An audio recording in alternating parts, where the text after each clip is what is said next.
voir la première partie que j'ai faite.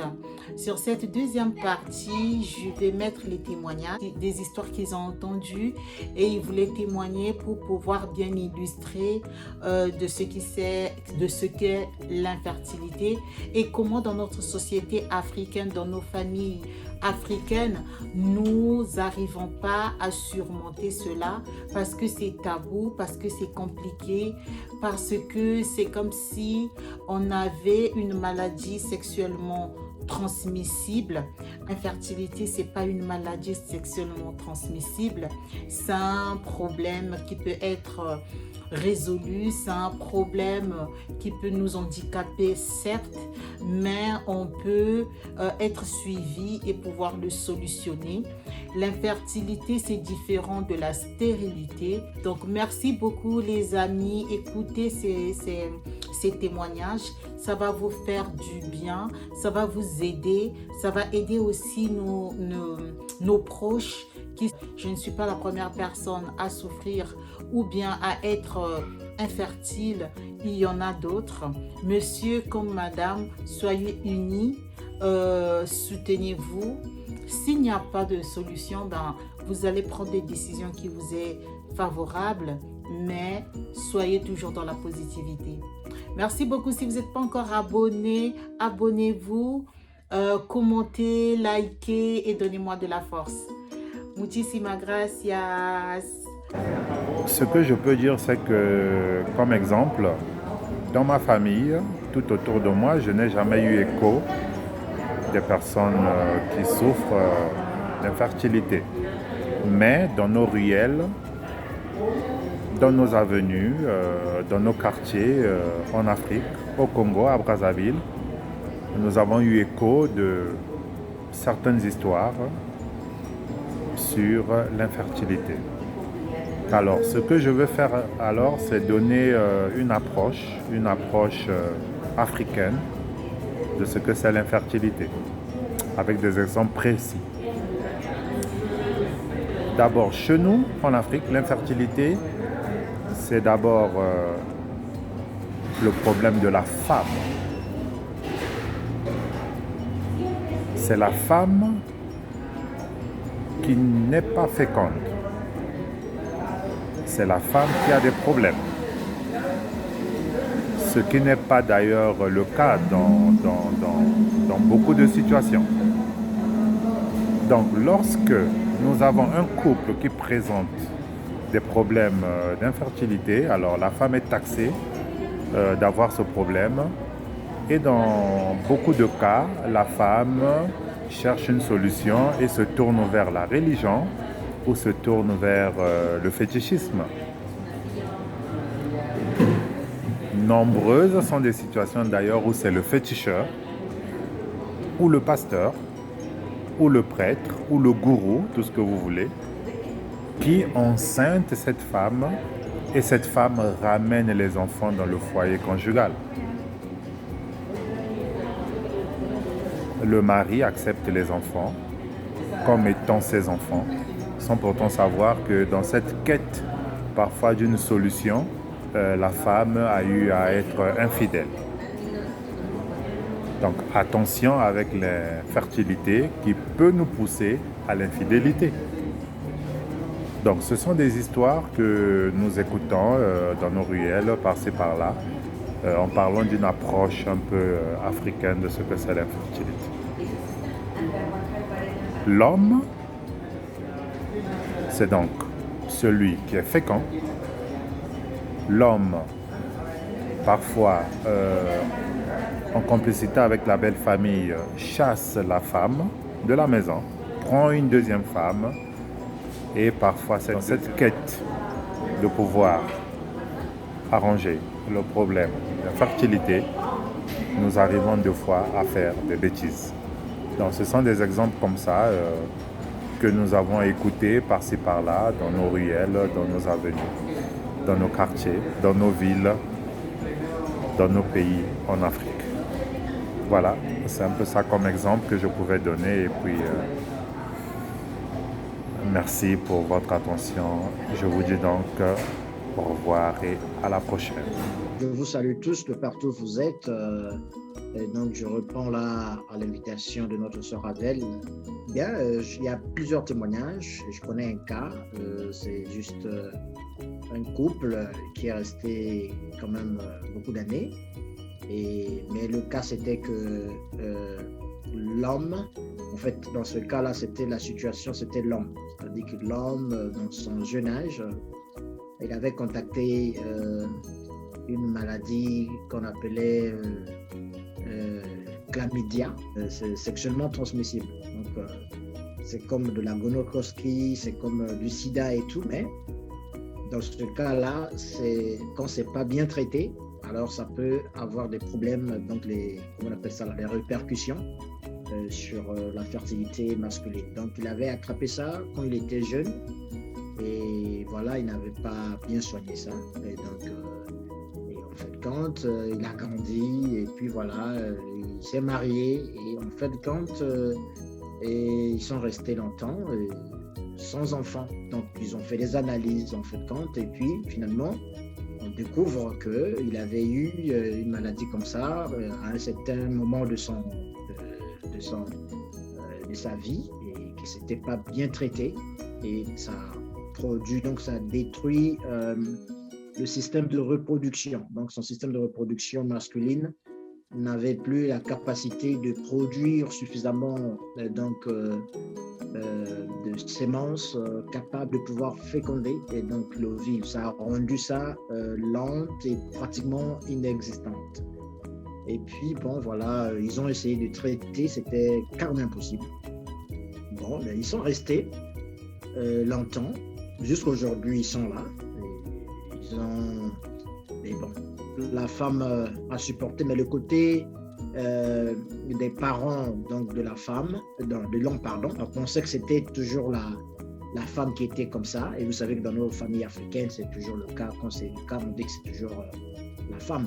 Et ce qui a redoublé plus d'amour de l'homme envers cette femme-là, parce que l'homme connaissait bien son problème. Il disait bien à sa famille que non, laissez ma femme tranquille et tout. Jusqu'aujourd'hui, ils sont ensemble et voilà. Ils ont adopté des enfants. Il y a un autre cas que je connais aussi, mais ça c'est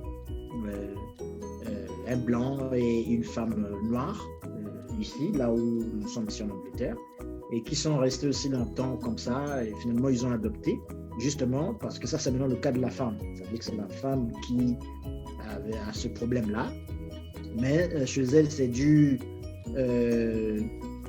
c'est un problème de stérilité naturelle, voilà.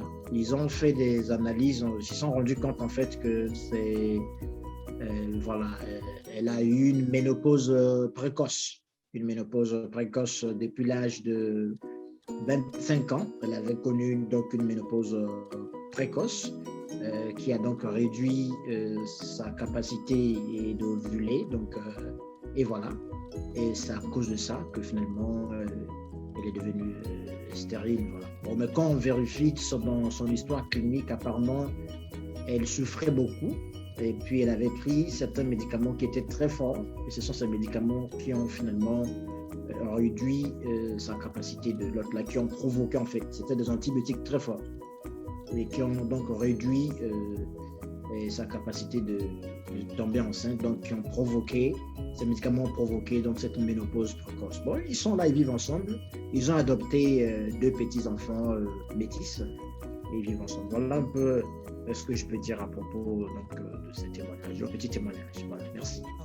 Vrai qui s'est passé dans ma famille, mais je vais taire les noms par respect. Bien, il y a un couple qui ont vécu 3 ans, dont la femme, la relation se passait plutôt bien. Et il y a eu un moment où la femme est tombée malade. Elle saignait beaucoup. On a découvert qu'elle avait des fibromes. Elle s'est fait opérer. Grâce à Dieu, tout s'est bien passé. Et elle suivait son traitement. Elle allait au contrôle. Tout se passait bien, en général. Et le médecin avait demandé à ce que, si possible, qu'elle puisse concevoir. le plus tôt possible car les fièvres ont tendance à revenir. Chose qui n'arrivait pas, la famille commence à s'inquiéter, elle-même et ainsi que son mari. Alors, selon les examens qui ont été faits sur la femme, on a constaté qu'il n'y avait rien de compliqué, plus rien ne gênait, plus rien n'empêchait qu'elle puisse concevoir. On a demandé alors au couple de faire des analyses un peu plus profondes, que le mari aussi puisse faire des examens. Il n'était pas tellement consentant parce que selon lui, il n'avait pas de problème d'infertilité, car il avait une copine dans les années passées qu'il avait engrossée et la fille avait avorté. Une histoire comme ça. La femme a insisté,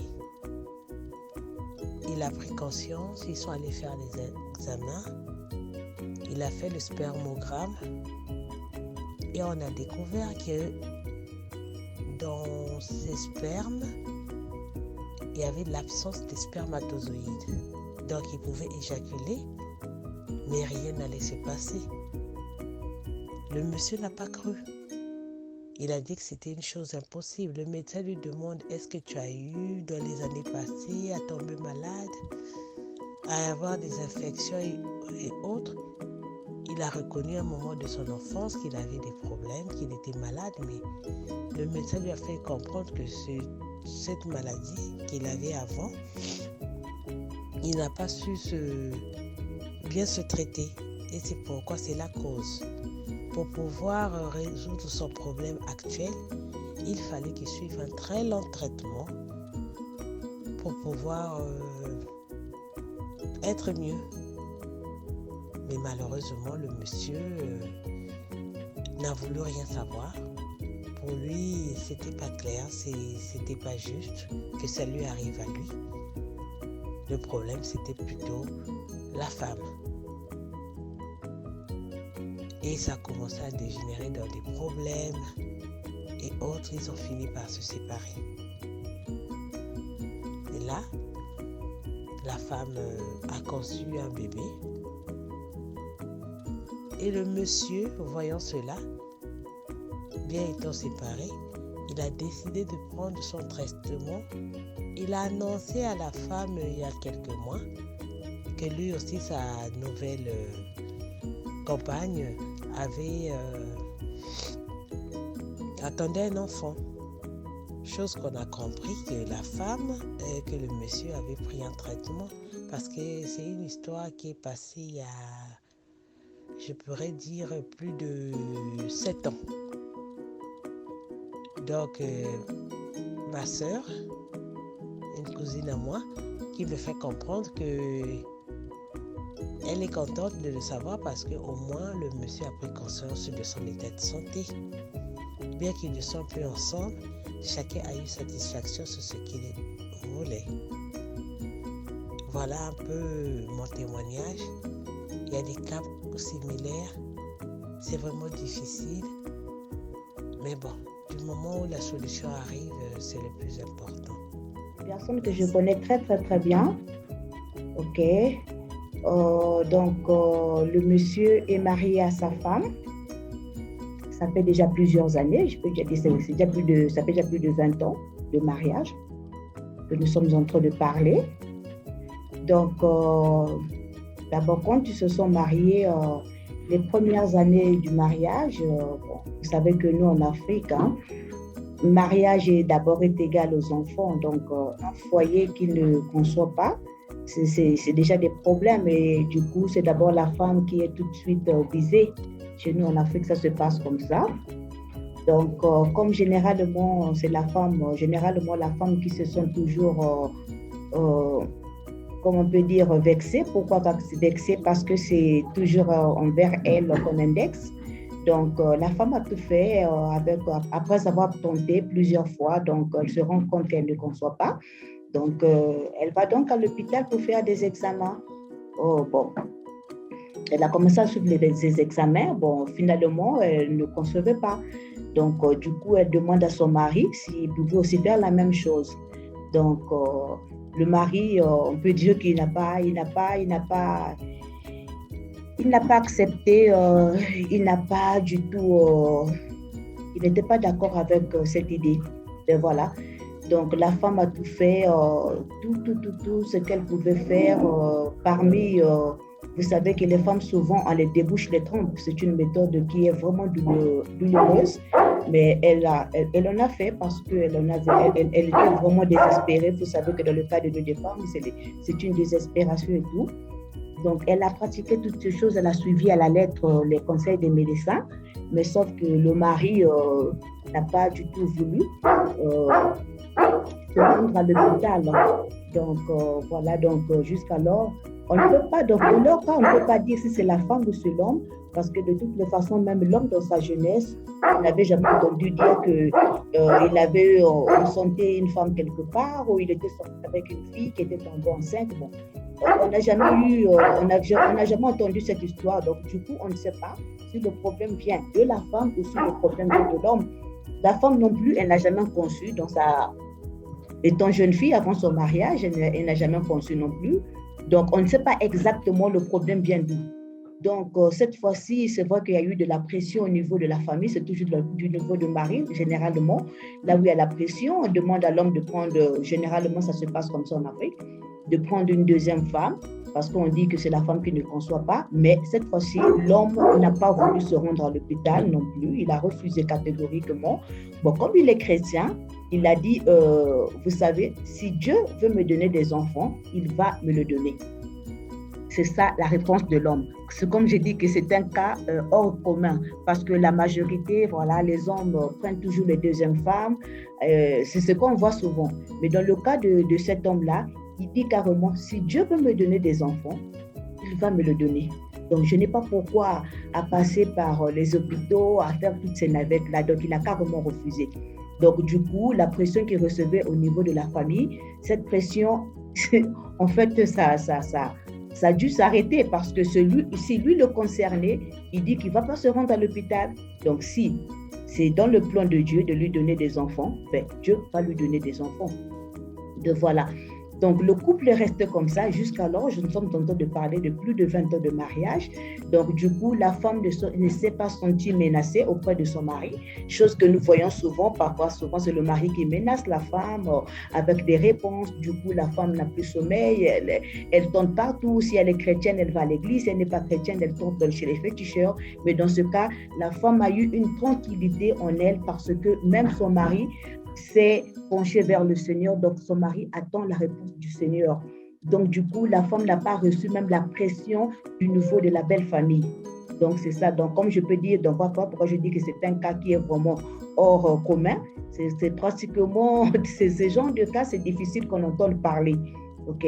Pourquoi? Parce que le monsieur lui-même, il a accepté la condition et il est là avec sa femme. Hein. Ils vivent calmement. C'est vrai qu'ils ont dû adopter... Ils ont pris des enfants, hein, des neveux, des nièces. Mais voilà, donc ils vivent comme ça. Ils sont dans la paix, ils sont dans la joie. Il y a pas, quand tu vas là-bas, tu n'entendras pas la femme te parler ou la femme s'inquiéter, comme ça se passe souvent. Non. La femme est tranquille. Elle est vraiment tranquille. Elle vit sa vie et le monsieur aussi. Donc, voilà, c'est ce témoignage-là que j'avais à vous apporter. Ok, donc il y a aussi des cas comme ça. Et c'est vrai que j'en connais plus. La majorité des cas que je connais, ce sont des cas là où la femme connaît vraiment qu'elle rencontre des pressions dans sa famille. Parfois, elle perd le foyer. Mais là, je vous apporte un cas qui est vraiment hors